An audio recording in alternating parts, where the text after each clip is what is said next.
ডিম তো আমাদের সকলেরই খুবই ভালো লাগে, আর এই ডিমের আমরা নানান রকমের পদ খেয়েছি। তাই আজকে আমি তোমাদের সাথে এই ডিম দিয়েই একটা দুর্দান্ত স্বাদের স্ন্যাক্স রেসিপি শেয়ার করতে চলেছি, যার নাম এগ চিলি। এইটা বানানো যেমন সহজ, খেতেও হয় দুর্দান্ত। বাই দ্য ওয়ে, আমি সুস্মিতা আর তোমরা দেখছো আমার চ্যানেল ইয়ামিস বাংলা। চলো রান্নাটা শুরু করা যাক। এই রান্নাটার জন্য আমি এখানে 4খানা সেদ্ধ ডিম নিয়ে নিয়েছি। প্রথমে এই ডিমগুলোকে আমাদের 4 ভাগে ভাগ করে নিতে হবে। আমাদের সমস্ত ডিমগুলো এইভাবে 4 ভাগে কাটা হয়ে গেছে। এবার আমি কেটে রাখা সেদ্ধ ডিমগুলোর ওপর 1 চামচ নুন আর 1 চামচ গোলমরিচ গুঁড়ো এইভাবে ছিটিয়ে দেব।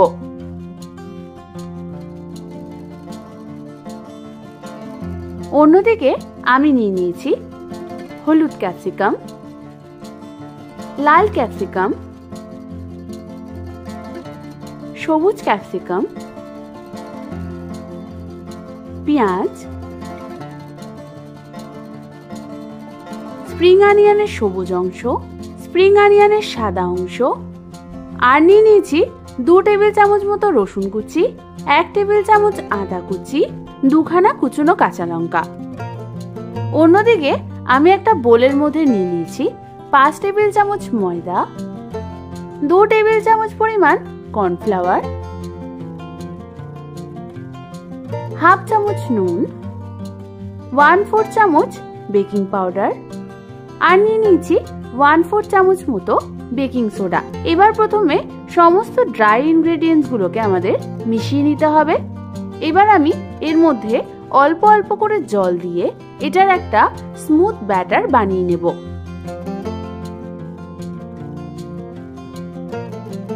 দেখো আমাদের স্মুথ ব্যাটার তৈরি হয়ে গেছে। এবার আমি এর মধ্যে দিয়ে দেব 2 টেবিল চামচ পরিমাণ মেল্টেড বাটার। বাটারটা দেওয়ার পরও আমাদের ভালো করে সবকিছু একবার মিশিয়ে নিতে হবে। এবার আমি এই ব্যাটারটাকে রেস্ট হতে রেখে দেব 15 থেকে 20 মিনিটের জন্য। এবার অন্যদিকে আমি গ্যাস জ্বালিয়ে একটা কড়াই বসিয়ে দিলাম, আর তার মধ্যে দিয়ে দিলাম 1 টেবিল চামচ পরিমাণ সাদা তেল। তেলটা হালকা গরম হয়ে এলেই আমি ওর মধ্যে রসুন কুচি আর আদা কুচিটাকে দিয়ে দেব। তারপর আমাদের মিডিয়াম ফ্লেমে 1 থেকে 2 মিনিট একটু নাড়াচাড়া করে নিতে হবে। 1 থেকে 2 মিনিট পর আমি ওর মধ্যে দিয়ে দেব স্প্রিং অনিয়নের সাদা অংশটা। স্প্রিং অনিয়নের সাদা অংশটা দিয়েও আমাদের 1 মিনিট একটু নাড়াচাড়া করে নিতে হবে। তারপর আমি ওর মধ্যে দিয়ে দেব কেটে রাখা সমস্ত ভেজিটেবলস গুলোকে। সমস্ত ভেজিটেবলস গুলো দেওয়ার পর আমাদের মিডিয়াম টু হাই ফ্লেমে ভেজিটেবলস গুলোকে 2 থেকে 3 মিনিটের জন্য ভেজে নিতে হবে। 2 থেকে 3 মিনিট পর আমি ওর মধ্যে দিয়ে দেব 1 টেবিল চামচ সয়া সস, 1 টেবিল চামচ রেড চিলি সস, 1 চামচ ভিনিগার, আর দিয়ে দেব 2 টেবিল চামচ টমেটো সস আর কেটে রাখা কাঁচা লঙ্কাগুলোকে।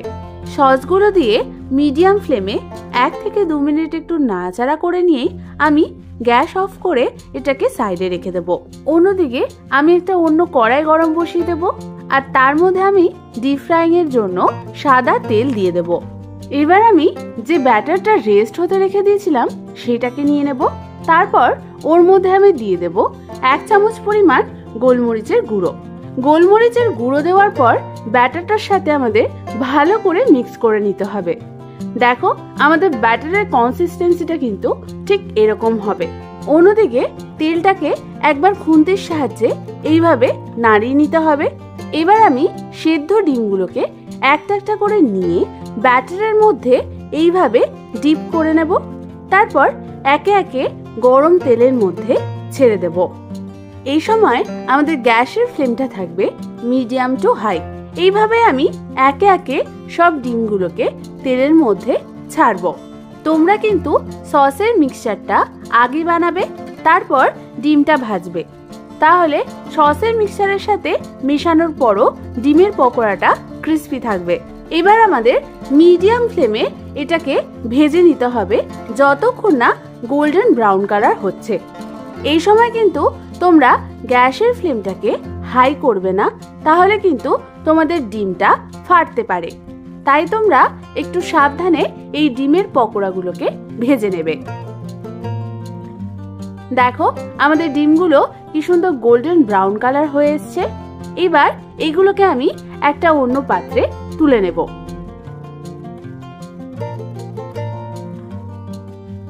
দেখো তোমরা এই পকোড়াটা কতটা ক্রিস্পি হয়েছে।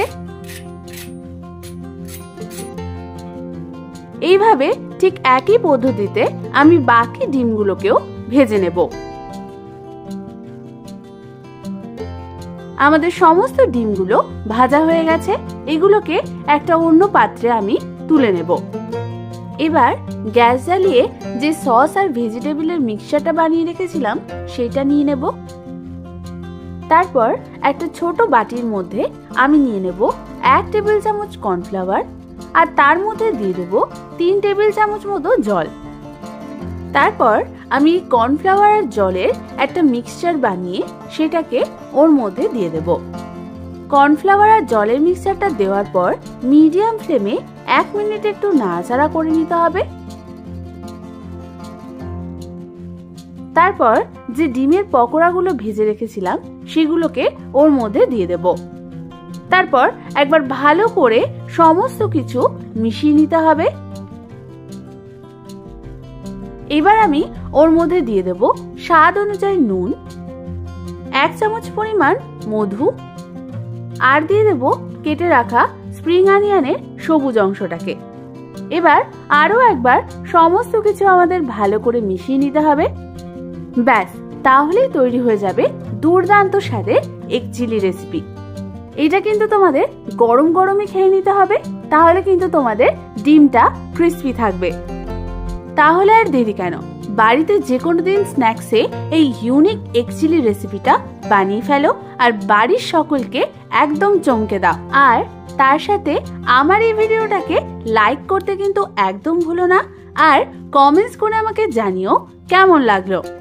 এরকম ভালো ভালো দারুণ দারুণ রেসিপি পেতে হলে আমার চ্যানেলটাকে কিন্তু ঝটপট সাবস্ক্রাইব করে নাও, আর পাশে থাকা বেল আইকনটাও প্রেস করে দিও। আজ তাহলে এই পর্যন্তই। আমি আবার চলে আসবো তোমাদের কাছে নতুন কোনো রেসিপি নিয়ে।